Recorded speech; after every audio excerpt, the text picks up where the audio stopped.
In today's episode, my guest and I discuss steampunk game design and more. Welcome to DiceGeeks.com Tabletop RPG Show. Level up your RPG campaigns by filling yourself with stories and knowledge. Explore topics from archaeology to film history to writing to literature and much, much more. This is DiceGeeks.com Tabletop RPG Show. Welcome to the show. My name is Matt, and I am your host. This is the podcast where we learn how to become better game masters and role players by filling ourselves with stories and knowledge. All right, guys, before we dive into the interview today, just really quick, if you like this podcast, please consider liking, rating, or reviewing it, or subscribing to it wherever you listen to it in your favorite podcast player app, whatever that is, Apple, Spotify, Stitcher, whatever.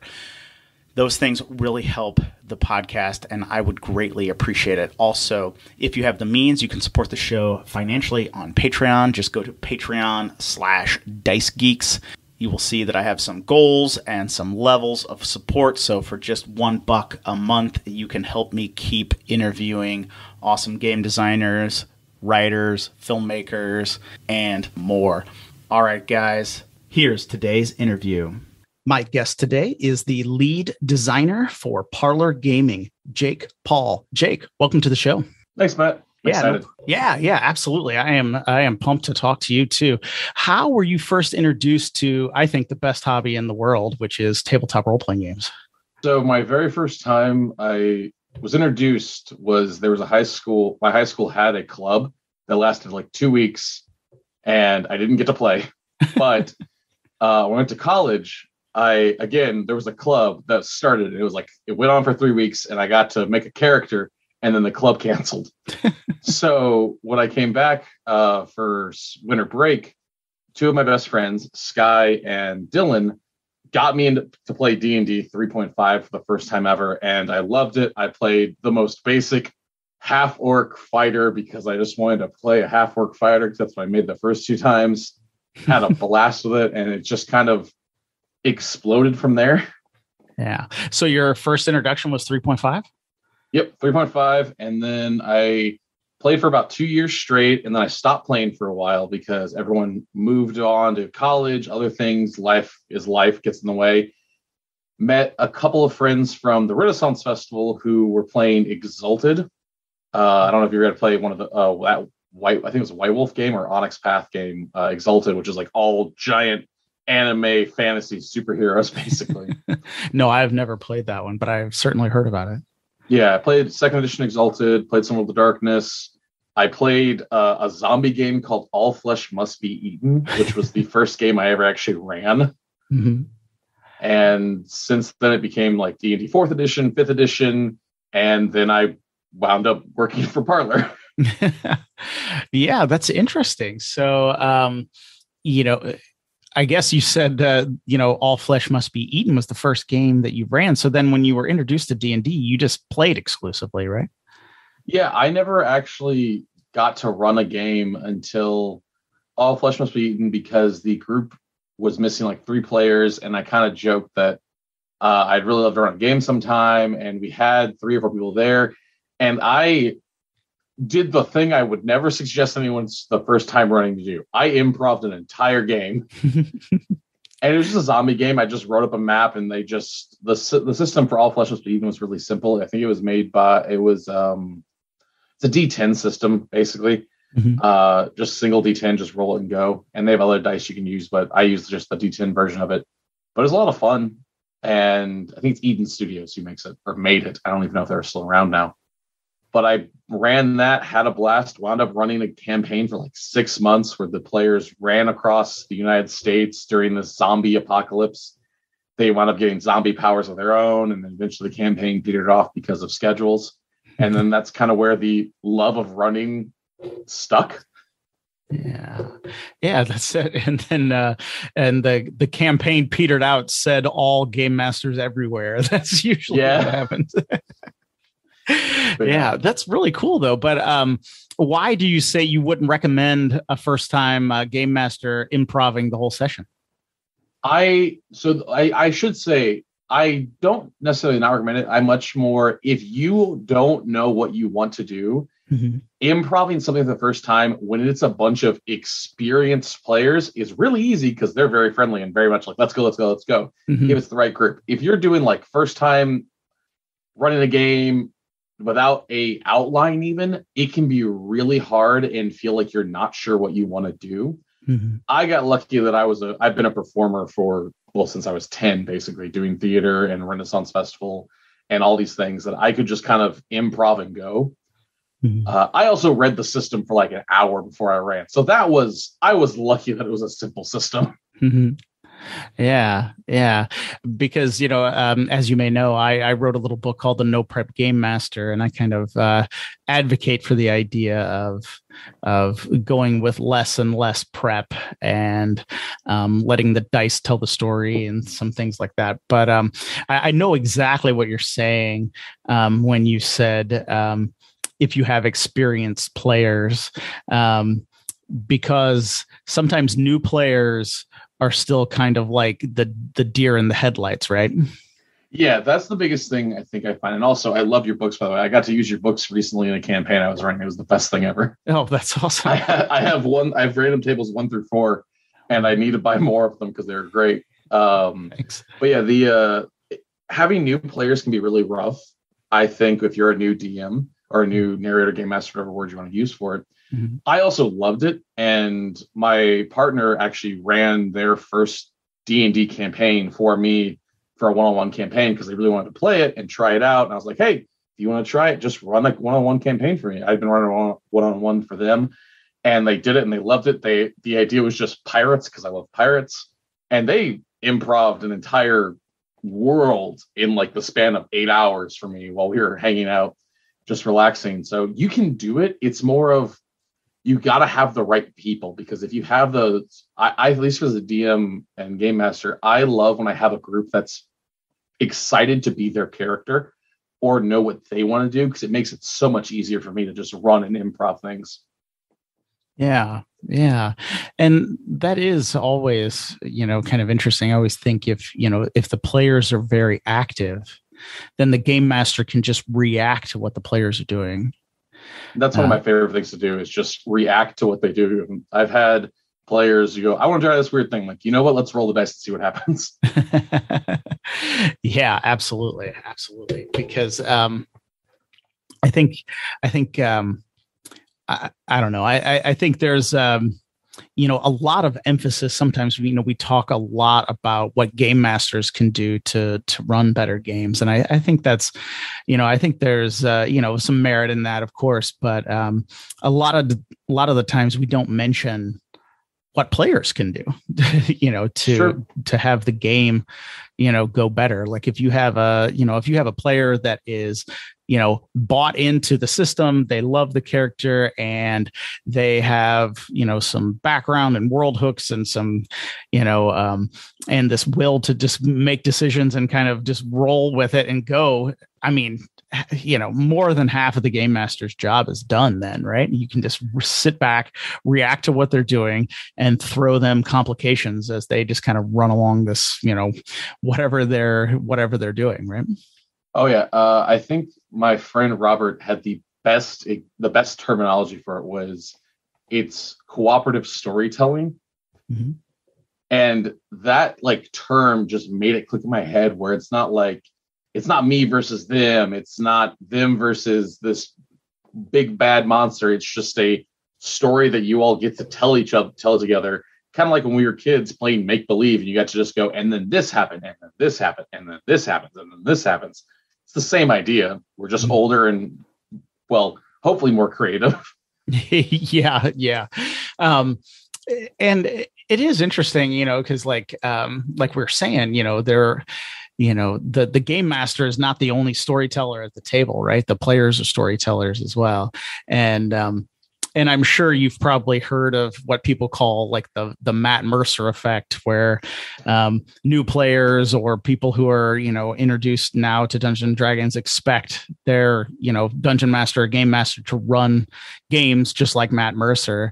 I'm always wondering where the reverse effect will be. Like, I want. I get to go. When are you Travis Willingham for me? Exactly. Yeah. When are you Laura Bailey? Right. Exactly. When are you going to be Liam, who puts himself in danger and knows he's doing it and still accepts all of the problems that he causes? Yeah, absolutely. It's like, why don't we have the Travis or the Laura effect, right? Like, why don't we have that? Oh yeah, no. If you, we did a stream for one of our games a while back, and someone brought up the Matt Mercer effect, and I went on a 10-minute rant about how it's not real. Mm-hmm. What you're talking about is I hate that term because I know what it means. And even Matt Mercer, I love when he goes like, it's real, but it's not real because it's perception. And if Critical Role got people into tabletop RPGs, then it did what it was supposed to do. It got people to play a game, and now they're trying other games out, hopefully. And that's the biggest thing, is what I want people to do is try new games. Yeah, absolutely. And, I mean, I think Critical Role has been so awesome for the hobby. I mean, it's just, we might point out the Mercer effect or something here or there, but it's just like, I mean, the popularity of it has just drawn so many people into Dungeons and Dragons, and therefore kind of the greater hobby. It's just amazing. I mean, the premiere of campaign 3 was 85,000 people on YouTube plus 200,000 people on Twitch watching live, right?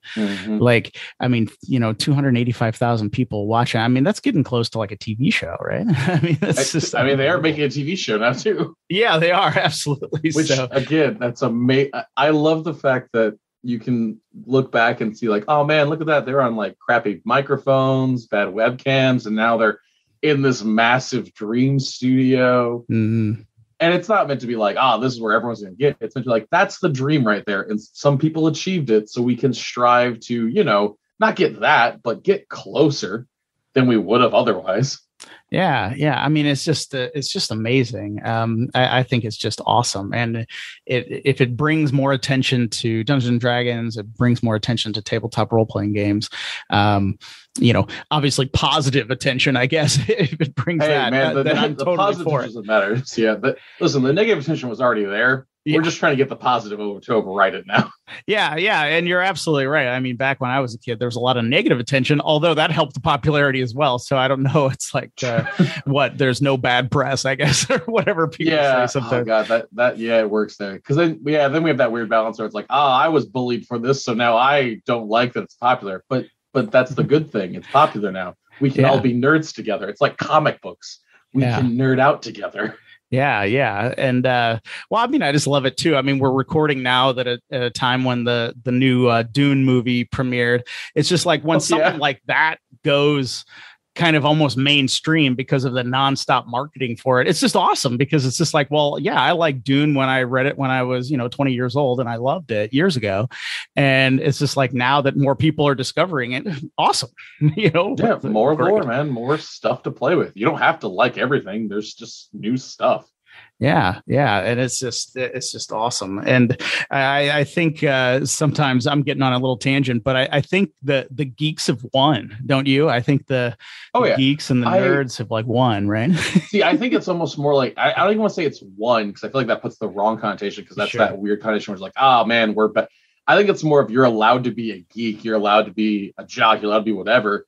And no one really, like, if someone makes fun of you, okay, cool, great. You're the person that doesn't get to do cool things. Now, like you get to see people when they first play D&D or any tabletop game for the first time, and like their brain lights up when they roll the dice, do really well, and the entire table cheers loudly for them. It's better than any drug or drink you can get, just seeing that little endorphin high they get. Yeah, and I think you're right with that one, especially. I think over the years, so many people that I've introduced to the hobby, there's those, maybe it's a select few, but every once in a while you get that person who's, sometimes it takes like the first session, sometimes it takes a few sessions, but once that something clicks and they're just like, oh, I understand these now. You know, that thing, when that hits, you know, those people are the ones that I'll talk to every once in a while, and they're running 5e for their kids and, you know, a group of school kids or something. And then they're playing Stars Without Number or something with another group over here. And you're just like, well, this is awesome. This is amazing. Oh, it's the best feeling when you get to like watch people that, you know, like I saw you roll your first dice and you're off playing campaigns or running your own game. It's the best feeling. Yeah, absolutely. Absolutely. And now, you know, though, you played some, and that's where a lot of people stay, but then you moved into game design, right? Yeah. So I accidentally moved into game design. Oh, okay. So I'll try to keep the story short, but it's kind of weird. And we have 45 minutes. It's all right. Yeah. Listen, I'm a tangent monster too. It's okay. Let me be very clear when I tell the story. This is not how it normally works. It does not normally work this way. I promise you. I wish it did. It'd be awesome.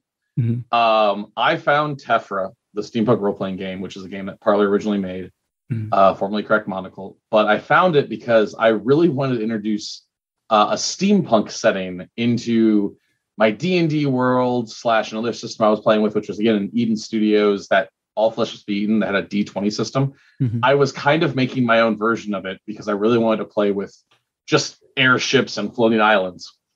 And so I found Tephra. The book was free on DriveThruRPG because there was some big sale going on. So I could like buy a book, get a book free. So I did that, wound up reading it, wound up loving it, introduced it to two of my friends, one of who was a massive steampunk nerd.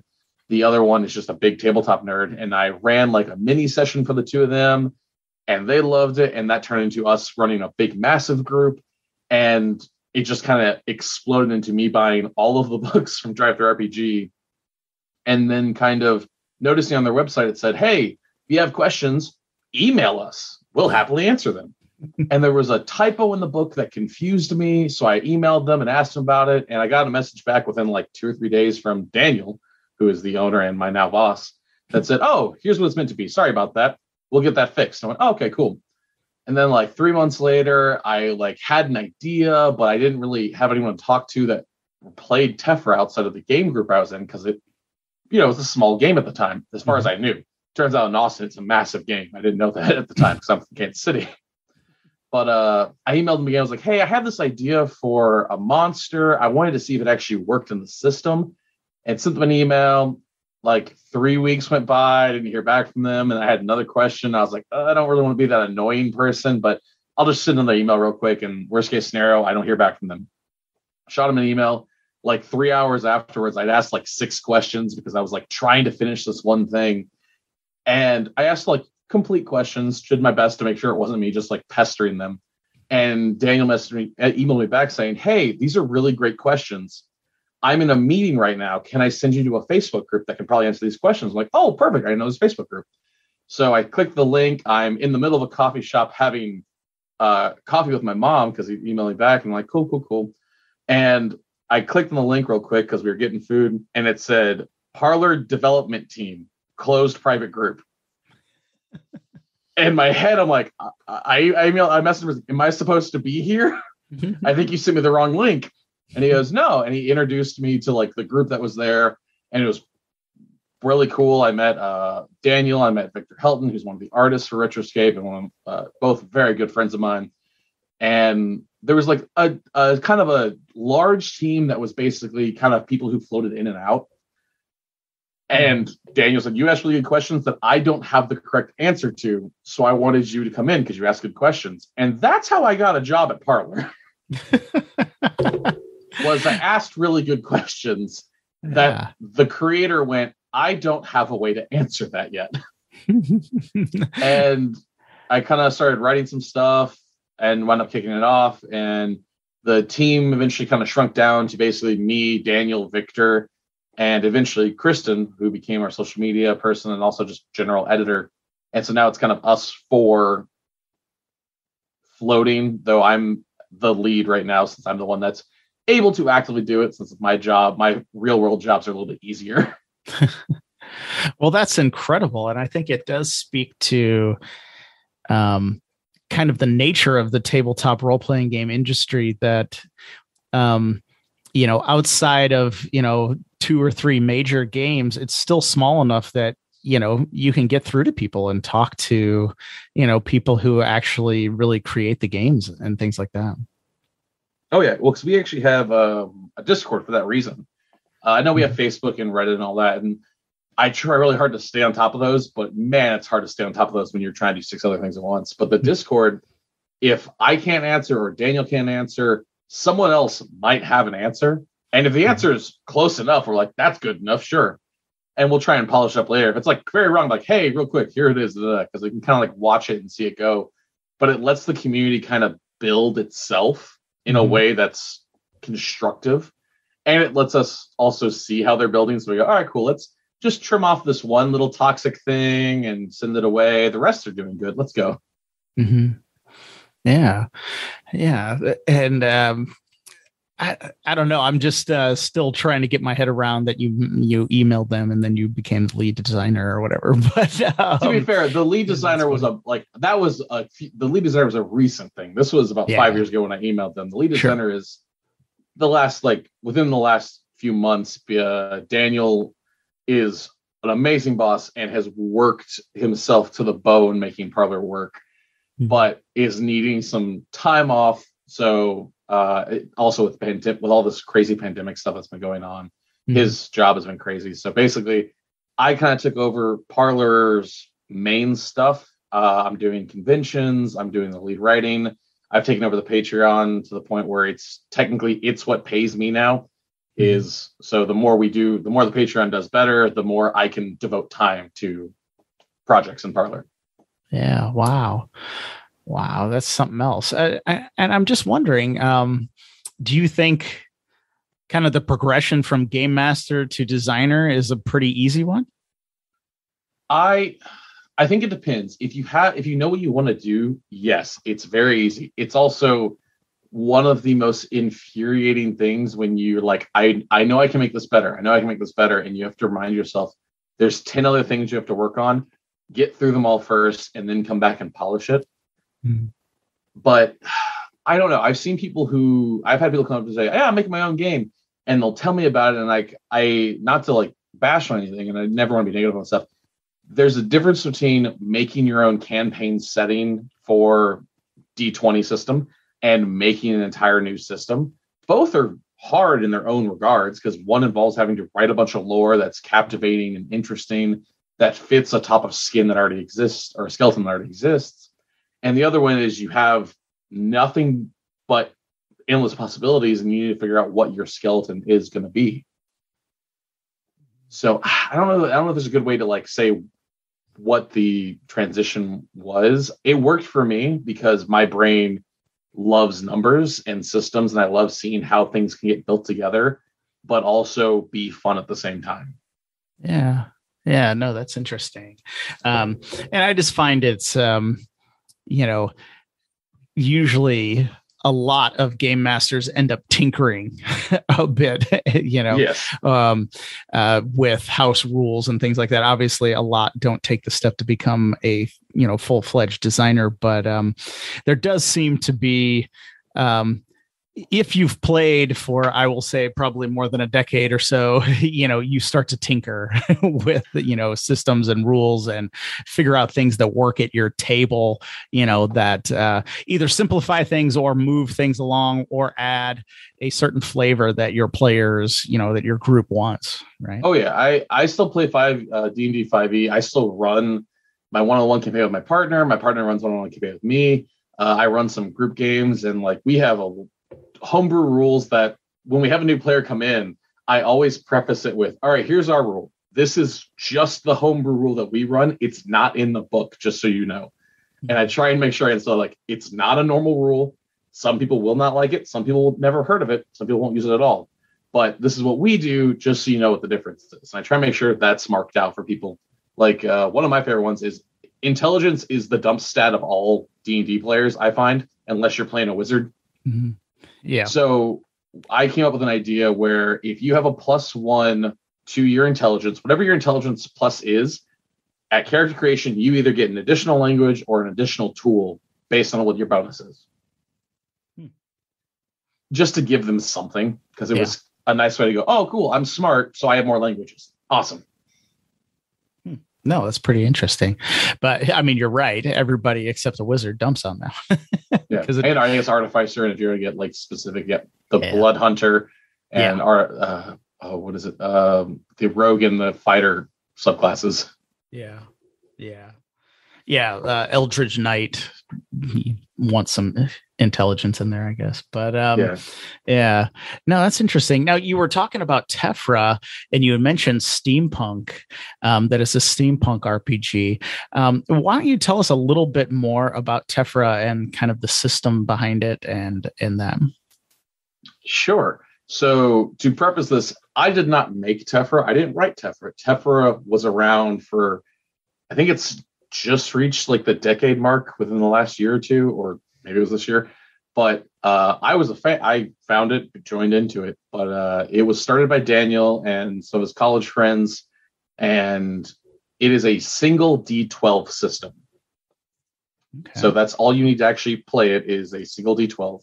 If someone really wants to learn more about it, you can go to tephrarpg.com, and there is a section that lets you see the system. But it is, like I said, 1d12, works on a tiered system. So whatever your bonus is, you roll a single d12, you add that bonus to it. If it's a 12 on the die, it'll explode. You get to roll again.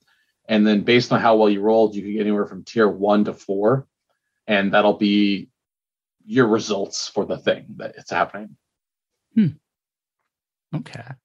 No, that's pretty interesting. The 12D only gets a little love here and there. Yeah, that's one of the reasons why we used it also for our new game, Retroscape. We did the dice pool version where you have more D12s and more D20s because, well, D12s need more love and everyone loves D20s. Yeah, absolutely. Absolutely. So why don't you tell us a little bit more about the new game then? What is it? Retroscape? Yes, Retroscape. It is a post-apocalyptic deco punk sci-fi game. Okay, and you're gonna have to break that one down. Oh, I know, but I love that terminology. I love using that term, and we got conventions coming back up, so I get to finally say it again.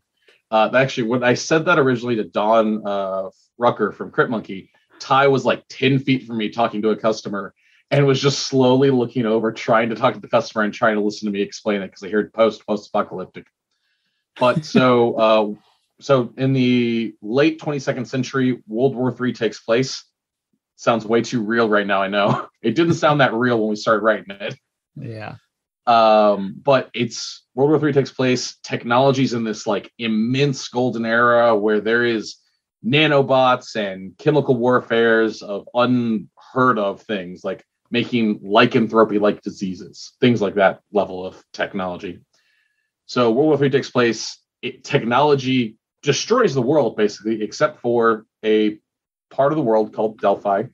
Delphi is a little section in southern Nova Scotia that survived thanks to technology, whereas most of the world otherwise blames technology. So like the survivors of the wastelands see technology as generally a very bad thing because it caused all this havoc.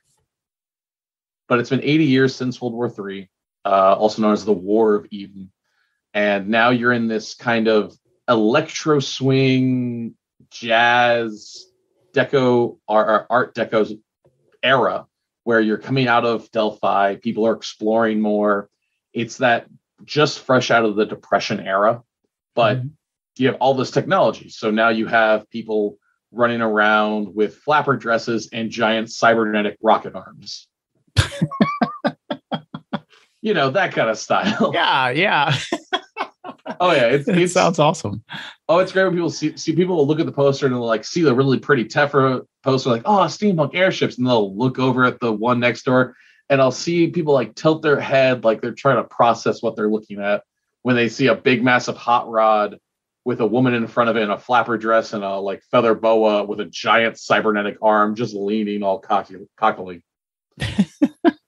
And that's usually what catches people's eye. If they're like, oh, I love steampunk, we'll go there. If they see that and they go, what is that? Yeah, it sounds really, so it's post-apocalyptic, retro future.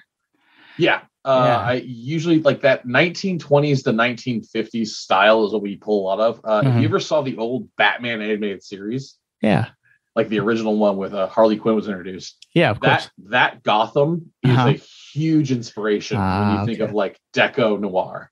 Yeah. No, that's really neat. Mixed in with like Batman Beyond because that little bit of cyberness to it. And then some cyber kind of punk-ish stuff. Yeah, interesting. So you mentioned it's a dice pool. So why don't you tell us more about that?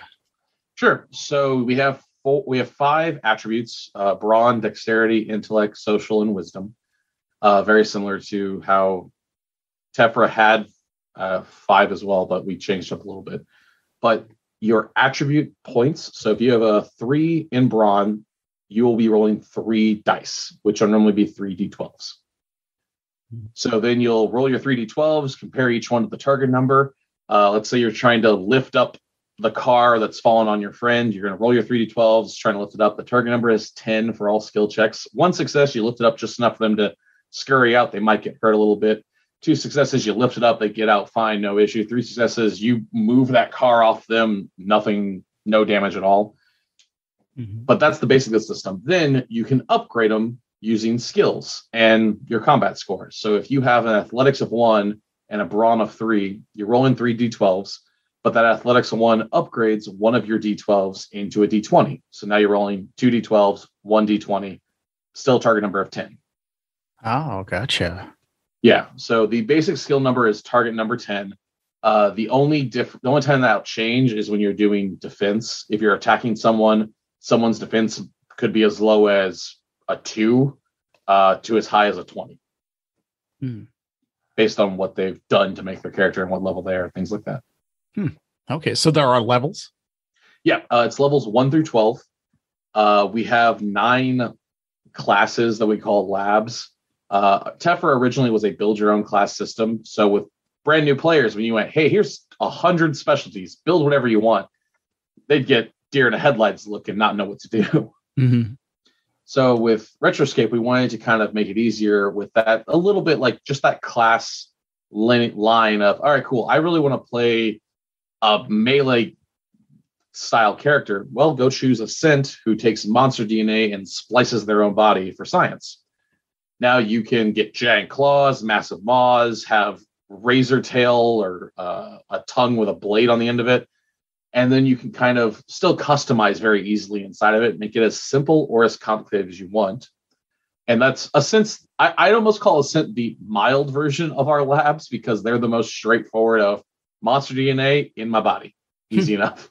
No, that sounds really neat. And then we have a 10th class that we call freelancers, which is more akin to Tephra. For those who play Tephra, it is the build it how you want. So the build how you want class. So it's not got as much. It's got structure, but it's got less. It's got more empty spaces for you to slot things into. So. Yeah, and you said there was how many? 10 of those? 10 classes? So there's 9 core labs, and then the freelancer has one. There's 10 classes. Freelancer we count as its own kind of separate thing because it can be so many different things. Gotcha. No, it sounds really neat. And then do you have another example of like you're calling classes like labs? And then... So the labs themselves are like groups. Think of them almost like clans, organizations, companies that have chosen a particular science to focus on. Ascent wants to ascend beyond the reaches of humanity, to use the monsters, fight monsters with monsters, that kind of thing. We have Tribe, which is short for tribology, which is the study of friction. So they are our friction ninjas is the joke we sometimes say, but they control friction in various forms, whether it's from making frictionless bullets that will pierce through cover, making high friction area that'll actually light people on fire or slow down enemies to the point where they can't move as easily. We have Depot, who are our math wizards. They use algorithms and a giant computer that they carry around with them to open portals to other dimensions, to pull out and manipulate effects from things like making little tiny bullets from the void to making a big giant hellfire blast, even summoning their own temporary life forms and creatures. Mm-hmm. Wow.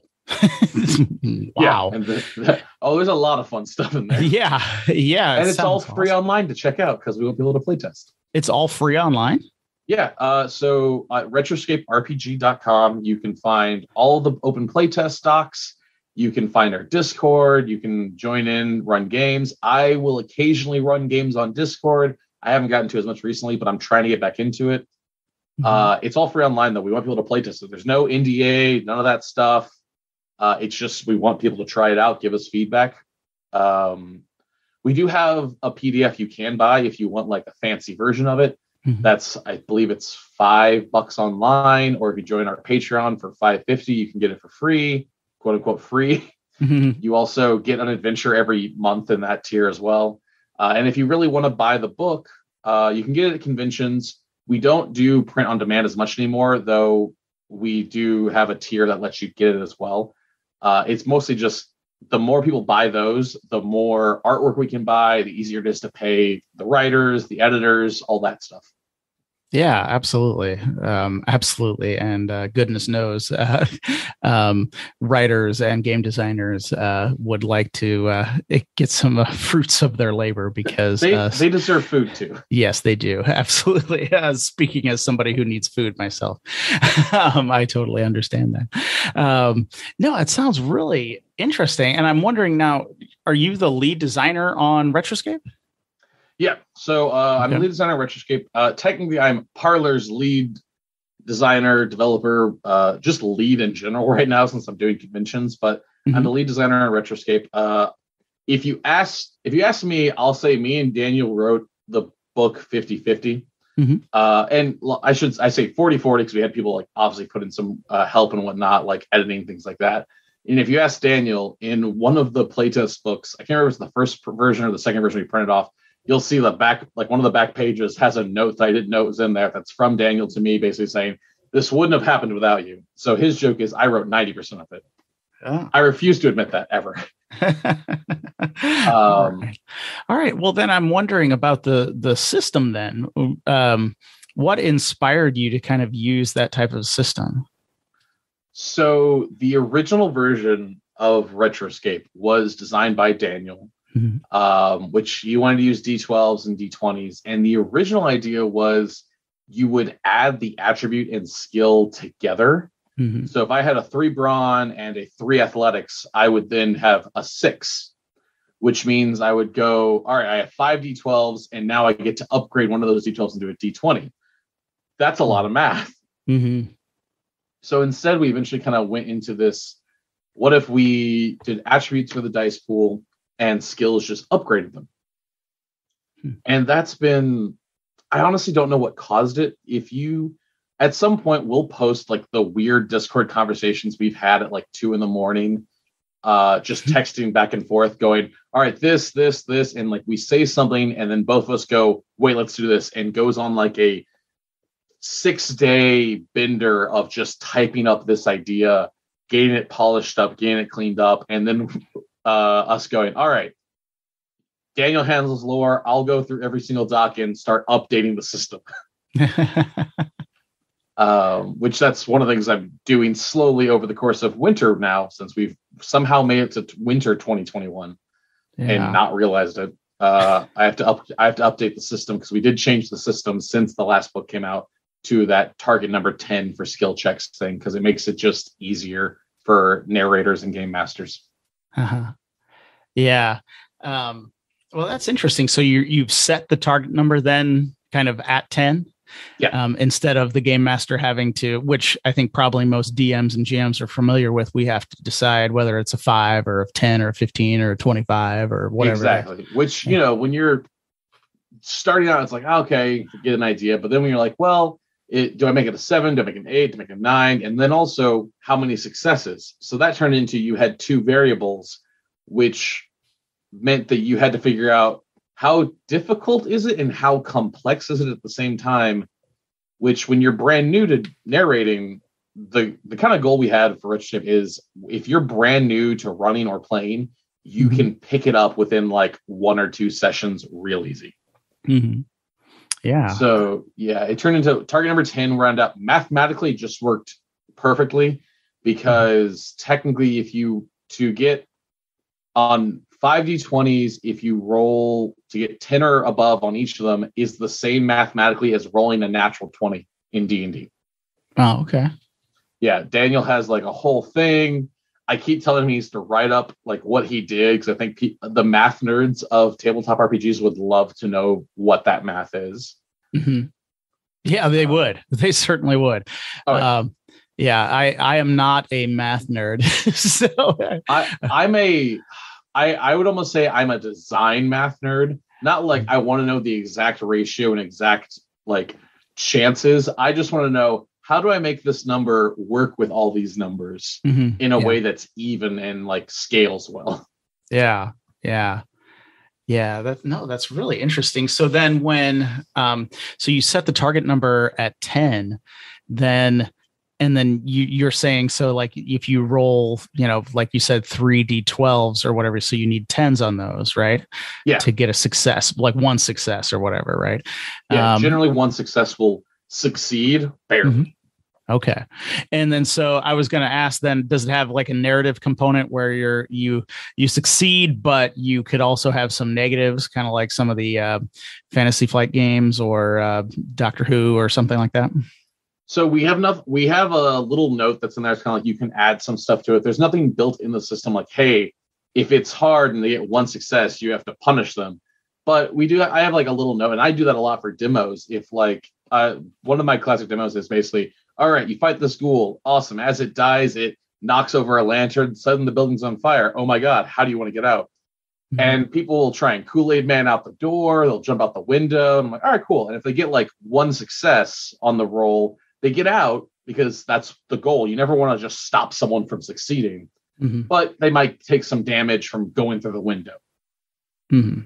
Yeah. So that's the kind of idea where you should always hope, and that's always been a design standpoint for me in general, but also something we want to instill is the story always moves forward, even if you quote unquote fail. Mm-hmm. Yeah.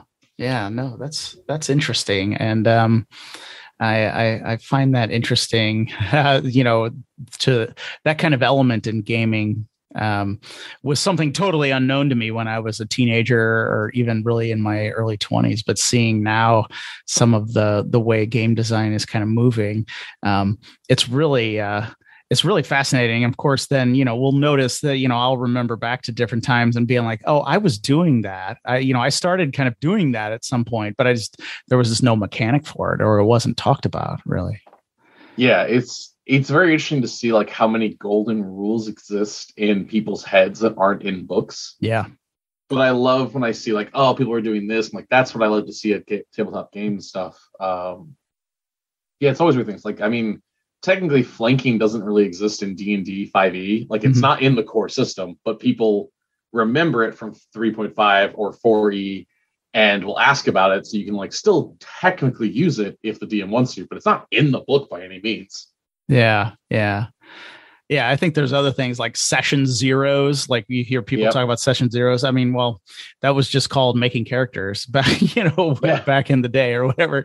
But it's interesting to see how some of these things have been codified almost, and now you can kind of then build on them a little bit easier than kind of back in the day, because it figured, after 5 times of getting together with people and saying, oh, well, we're done with characters, but we don't have any time to play, calling it a session zero makes it it sets expectations a lot better for people, than saying, oh, well, we didn't get to play, but we got characters made or something like that. It turns it into more of, all right, cool, we're going to make characters. And then if we get done in time, we get to play a little bit. Yeah, absolutely. Yeah, session zero has always been has become a staple for my games. If it's going to be a campaign, that I want it to happen because I want people to work together, and I find if people are doing session zero, they get to like ask questions to me, and if it's like, hey, this is the backstory thing I want to ask you, I can step aside with them and talk about it. But getting to hear someone go, hey, I kind of want to play a rogue, and someone else goes, oh, I was thinking a rogue too. And then getting to see if they decide they both want to play rogues or if one's going to play something else or whatever. But I stand by the fact that people should get to play whatever they want. Yeah. As long as it is not detrimental to someone else's fun. Yeah. No, I couldn't agree more. I always find it a little sad, and unless somebody wasn't really committed to the idea. But like, I always find it a little sad. You say, "Oh, 3 people said they wanted to play rogues," and then it was like 2 of them are like, "Oh, no, I'll change," and you're just like, "Well, yeah, you don't necessarily have to." We can have 3 rogues. Have 3 rogues. That lets me decide what kind of challenges I'm going to throw at you guys. I'm going to throw more stealth-based things at you guys. Yeah, absolutely. But sometimes I know for me, a lot of the times I'm the most experienced player in my group if I get to play, so I'll defer to some other people and say, oh well, I don't want to step on your toes. If I'm a rogue and I actually design my rogue a little bit better because I know a ton of the rules or something like that. But usually it's just like, hey. Everybody wants to be a rogue. Everybody wants to be a fighter. Hey, why not? Yeah. All wizards. A group of 6 wizards. All wizards. Hey, 6 wizards. Hey. What you do is you all wizards. You find like a dog that you all make friends with, and then everyone just casts and large on it. Suddenly you got a massive dog. You got Clifford the big red dog ready to kill for you. You can do any combo. Yeah. I mean, you can do a lot of stuff, right? I mean, and then of course, I guess that's what the way the design of Dungeons and Dragons is going. Then you could all pick different subclasses and then you'd be almost totally different, Right. Which is fun, I think. I like when people play, because also if you play a similar character, you have a bond at the same time. Like you can make your bond, you want to be rivals, you want to be competitive with each other. You all want to work together to get this goal, whatever it is. You have a common ground that you can use. Mm-hmm. So, that's, I don't know. I got lucky. I never ran into that problem when someone's like, oh, I'm playing this, so you can't play that. Or, oh, you want to play that? I'll play something else then. Mm-hmm. I always, if I'm running the game, I'm like, dude, you play what you want. If you want to play something else, go for it. But if you really want to play that and you really want to play that, both you can play a paladin. Have fun with it. Play with 2 different gods if you guys each want to follow a god too. Make it interesting. Yeah, absolutely. And then you were kind of mentioning there, about them all working together. I think, I've made every mistake possible. I've been running games since I was 9 years old, and that was a long time ago. And I've made every mistake you can imagine. One of my worst ones was in play trying to get the group to work together, like being strangers and having them meet. And that was like one of the worst mistakes I've ever made. But so, and I did that a number of times before I realized, and then I think it was some game, I think it was the old West End Star Wars game that just basically says in the game, it's just like, have your players talk and tell you how they know each other. And I was that's the best. Oh my gosh. I was like, why didn't I know that when I was 17 and lost like 4 friends because they all started fighting each other because they wouldn't meet up and talk. I'm the cooler bad guy with the bad story and my family's all gone. Yeah, that stuff. One of the go-to rules I do for D&D and most tabletop games now I do is if I'm doing a group thing, session 0, I'm like, all right, cool. Depending on what the setting is, go, hey, choose 2 players, choose 2 other characters, tell me how you know each other. Mm-hmm. And it lets them kind of build up each other. And I go, cool. And of course, everyone has a veto. If someone says something like, oh, I stole money from them. And the other person goes, well, I'm playing a noble, so I don't really know if that would have happened so easily if you're not playing like a really sneaky character. Like you can veto and talk it out, but it lets them kind of build together and build the backstory. Mm-hmm. Fate system Fate Dresden specifically has one of the best explanations of how a storyteller, narrator, game master, whatever you want to call them, doesn't have to do a lot of work. And I know we talk about your books because they're kind of the same idea where let the players build the world for you and then they give it to you and you get to do with it what you want. Yeah. Oh yeah. That was another revelation for me too. It was just like, I can ask my players to come up with stuff. I don't have to make all of the decisions. Right. Oh, I give them bonus points if they do it too. I give them prizes or inspiration, whatever it is. Oh yeah. Yeah. I mean, and I think I stumbled across it one time when I was like tired. and somebody's like, oh, what's on this? What's this? What's this? What's this? Wait, what's on that island? And I'm just like, you tell me, man. Like, I'm tired. Like, what's on it? And like, you can just see the player who's like, oh my gosh, I get to fill it in or whatever. And you're like, yeah, you get to fill it in. And then I'll burn it down later. But hey, that's right. I'll destroy what you love because it makes you motivated to go fight the bad guy. That's why you do it. You make them make NPCs. You have them build up a town, a city, all this stuff. Oh yeah. And then you go, cool. My buddy Robert, I think he got it from somewhere else, but we call it giving knives to the game master. Mm-hmm. Where I'm like, oh, I have this whole big backstory, and I'm making this thing, and here's a knife to stab me with later. That's what it is. Yeah, absolutely. And I know that's one of the worst things too, is when the player then they create the loner backstory so the game master has nothing to use on them, which I find pretty despicable. But I have accidentally done that, but it depends on the DM. If it's a DM I know that's like I've joined in groups where I did not know what was happening. Mm-hmm. It was one of those, hey, there's a bunch of new players. You're a veteran player. Can you come play? I'm like, sure. I don't know what you're playing, though. I don't know the campaign. So I'm just like, no, just make a character. I'm like, cool, make a character, make a really simple backstory, whatever. Like, put some NPCs, like, give vague NPCs that they can build off of. Yeah. And I'll invest in whoever it is. But that's me. I'm like, whatever you're going to throw at me, I'm going to invest heavily into this. Yeah, absolutely. Cooperative storytelling. Yeah, absolutely. And I remember, some years back, we were playing a Star Wars game, and one of my friends, he was going to be like a young Jedi type character and he was like, I want to kind of play the trope. He was like, I want to be like the farm kid that gets to go off on the great adventure. And so he makes up this world where, I just let him, he just goes, he makes up this planet where his family had farmed this one land for like generations and generations. And he's like, yeah. And then the Empire moves in or something. And, I've had to go off world and join the Rebel Alliance. And so as the game master, right, I'm like, okay, your family farm that was owned by, like 25 or more generations of your family, that was this idyllic, beautiful kind of green landscape. The new Imperial Moff came in and he stole the land from your parents and family, mowed it under, built a swoop racing track for his buddies so they can gamble and stuff. And now your family's living in like, rundown tenement houses in a crowded slum. And you could just watch the look on his face. Like he just started hating the Empire, like right there. Right. Like, oh yeah. And you're just like, good. Well, he's bought in, right? He's like going to be one of my best players now. He's going to be there every session. He's going to be trying to overthrow the Empire. Right. Because this is just like, he just hates the Empire. Right. Because that's what they did to him. And it was because I let him, I gave him the freedom to create like an entire planet that, and this backstory, it wasn't like a 19-page backstory or anything. It had a lot of holes in it, but it was still just enough. And now he's bought in and his character is like, well, the Empire's got to go, Oh yeah. You can, I've learned, and I still learn even to this day, if you give the players something to care about, even if they don't care about it, they care about it the second you take it away. Yeah.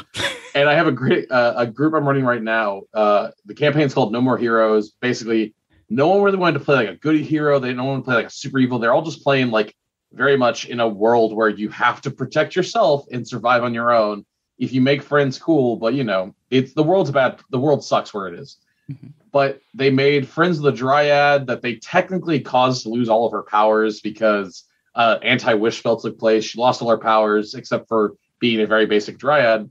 She's traveling with them. And they went to a couple towns and they left one town where she basically like, hey, the Templars are hunting us. We need to leave. And the party kind of blew it off like, they're not going to hunt us. They'll hunt you. You're a Fae. He goes, they're going to hunt you too. Because they had caused a bunch of bad problems that the Templars realized they were causing. They left town, went to the new town, and for 5 sessions, they were playing, it was, I think 3 sessions. 3 sessions, but like over 5-6 days in game.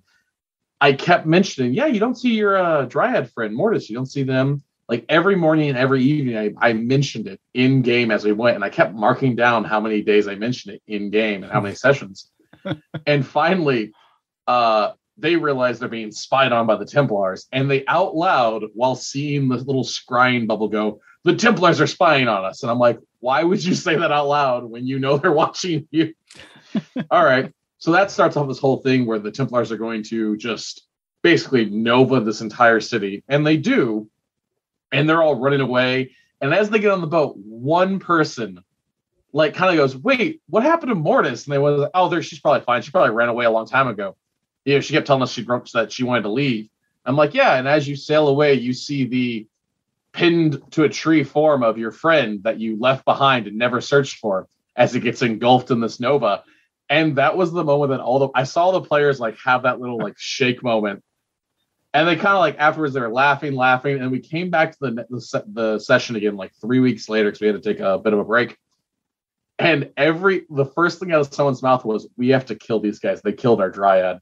And everyone's like, "Yeah." And I really want to go, "You didn't care about her for a month, but because I took her away, suddenly she's important to you all." Yeah. I'm fine with that. Story hooks. Let's go. Yeah, absolutely. Whatever it takes to get the players buy-in, right? Whatever it takes to get them to hook into something, right? It doesn't even... Whether it's Boblin the Goblin or your village has been taken over by a bunch of gnolls, whatever it is. Yeah, whatever it is. Yeah, whatever setting, whatever, just to get them to get that buy-in. And then you have something, right? You just have something that you can just work on and, kind of build parts of your campaign and stuff out of that. Yeah, that's just awesome. Well, Jake, I've had you on a long time. I could keep asking you questions about games and stuff because I love all this stuff. Where can people find more information about Parlor Gaming or learn more about you? So you can go to parlorgaming.com, PARLOR gaming.com. You can find all of our website information there. It'll lead you to our Facebook. It'll lead you to our Discord. Our Patreon should be linked up in there. And if not, you can go to patreon.com/parlor. Again, PARLOR. You can join up there if you want to see any of our tiers we have. We have a $1 tier, $5, and $15. The $1 basically is you want to support us. You also get access to any developer doc we're working on.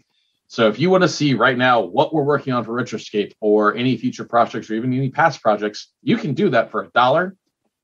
The docs look ugly as hell because, well, they're in development docs. Yeah. But if you want to check them out, you're welcome to. We also have, like I said, the $5 tier, which gets you the PDF and adventures. And then our $15 tier lets you actually comment on our Google Docs. So if you really want to tell us how bad it is, how great it is, whatever it is, for all those people who always love to go, "I don't like this part of the system." Okay, but what's the constructive part? You now have the ability to go pay me $15 a month and tell me every negative thing you want. And I will listen to it. I'll comment on it. Yeah. If you're going to pay me $15, I will happily listen to you not give constructive criticism. That's awesome. And I will be sure to put links to your website and to the games and to the Patreon and all that in the show notes for this episode at dicegeeks.com. So anybody who is listening right now, you just head over there and you can check out the links. I'll put some links to Tephra and to some of the other games specifically as well. Well, Jake, it was a pleasure to speak with you today. Thank you so much for coming on the show. Oh, yeah. Thank you so much. All right, there you have it, guys. I really hope you enjoyed my conversation with Jake today. Please go to the show notes and check out some of the work he is doing with Parlor Games. As I mentioned, there are links in the show notes. Find those at dicegeeks.com. Check them out. Okay, guys, if you want some free stuff, head over to dicegeeks.com/free. You get 10 free dungeon maps. You'll never miss an episode of this show. And each and every Friday, I send out an email update letting you know what's going on in the world I like to call Dice Geeks. I really thank you so much for listening. If you like this show, as I mentioned at the top, you can like, rate, review, or subscribe. Also, I create resource books to help game masters cut down their prep time. You can find them at dicegeeks.com, amazon.com, drivethroughrpg.com, or just type into Google the books of random tables and you will find my stuff. Again, thank you so much for listening, and until next time, keep gaming!